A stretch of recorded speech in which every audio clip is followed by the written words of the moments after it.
Bienvenue donc sur cette édition spéciale depuis donc, ce 4 mars 2025. Qu'est-ce qui se passe donc avec le ministre de l'Éducation civique et de la jeunesse, Mounou Nafosso, du côté donc de la Belgique?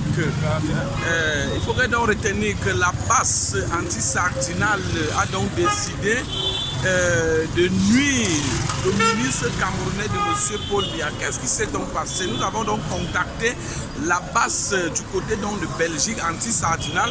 Ils disaient qu'ils venaient donc voir le ministre Namou Nafosso, qui est donc le ministre de l'Éducation civique. Et maintenant, ces protocoles ont donc mal interprété, pensant donc que c'était la bagarre. Et maintenant, entre-temps, le ministre de l'Éducation civique, c'est un oisement, c'est un stratège.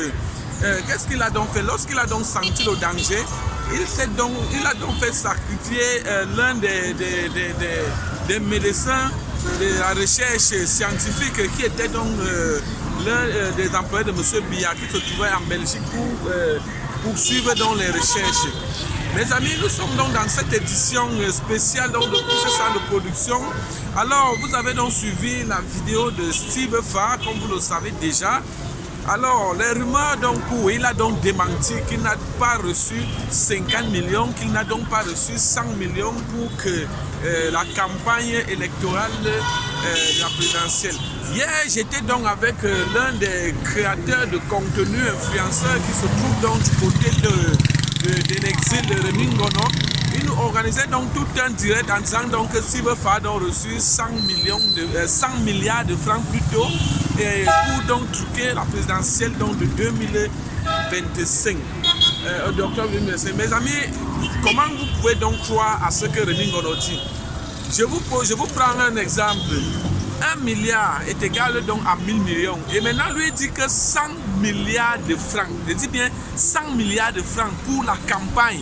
Mes amis, le budget d'abord du Cameroun, c'est combien? Ça n'atteint même pas 100 milliards. Donc, mes amis, je ne sais donc pas pourquoi on aime nous berner. Et comme les Camerounais aiment toujours suivre, les conneries. Dans ce studio, je vais même inviter Maman Alice, comme qui a donc fêté son anniversaire. Elle nous expliquait, parce que vous savez donc que ce sont donc des activistes qui sont prêts donc pour le départ de M. Biya. Elle a donc mis à nu le RDPC et a demandé le départ de notre président. Mes amis, bienvenue donc sur cette édition spéciale depuis le centre de production. Elle a une encore, hier nous avons donc reçu encore une autre vidéo dont on était donc le 3 mars hier, de l'une des ministres de l'Habitat et du développement urbain, ministre qu'on appelle la maman la blanche, Célestine Ketchakoutes. Dans sa vidéo, on a donc vu en direct, mais elle était dans une église à France. Je ne sais donc pas qu'est-ce qu'elle partait faire à l'église. Alors les Camerounais de la diaspora, y compris la basse, l'ont donc tué. Mais on l'a donc pas torturé, comme on a donc torturé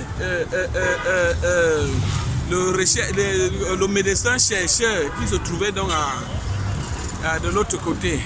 Vous voyez donc les gars sont étonnés, les gars seront étonnés lorsque Biya pourra donc briguer le 8e mandat, parce que vous avez donc vu l'une des stratégies politiques, comme je vous disais, donc notre père de la nation a donc mis une stratégie sur pied pour donc briguer un 8e mandat. Pourquoi?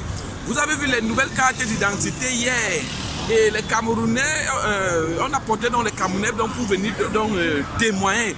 C'était donc très miraculeux hier et moi-même j'étais donc content des bienfaits de mon président, parce que lorsque Biya travaille, il faudrait donc applaudir. Lorsque Paul Biya travaille, vous savez donc que même si d'autres vont m'écrire qu'il ne va pas tenir le mandat, mais il faudrait donc retenir qu'il va donc frapper très fort. Et il a un projet personnel que personne ne connaît, même le directeur du cabinet civil ne connaît pas. Laissez les rumeurs que vous parlez que non, Steve Farr a reçu 100 milliards de francs. Mes amis, c'est faux. Le budget du Cameroun d'abord, c'est d'abord combien? Bien que le budget du Cameroun, c'est d'abord combien? Donc, n'oubliez donc pas de vous abonner sur cette chaîne de l'un des créateurs de contenu, Daniel Nicong, qui est l'une des chaînes sociopolitiques. Vous pouvez donc entrer en direct lorsqu'il sera donc 20h pour le direct. C'est très bien, moi Daniel Nicong, je suis uniquement pour l'agenda de ce cadre mars 2025. Merci pour tous ceux qui ont donc permis que je puisse donc franchir la barre de 14 000 abonnés. Ce qui montre donc que sur notre chaîne de l'un des créateurs de contenu sociopolitique, nous faisons donc du sérieux. Je vous dis que le moment va donc arriver que vous-même, vous allez que seulement que mettre les bons, et je veux seulement les bons commentaires. Madame et monsieur, rebonsoir à tous et bienvenue pour cette prochaine édition si vous le voulez donc très bien. Pow!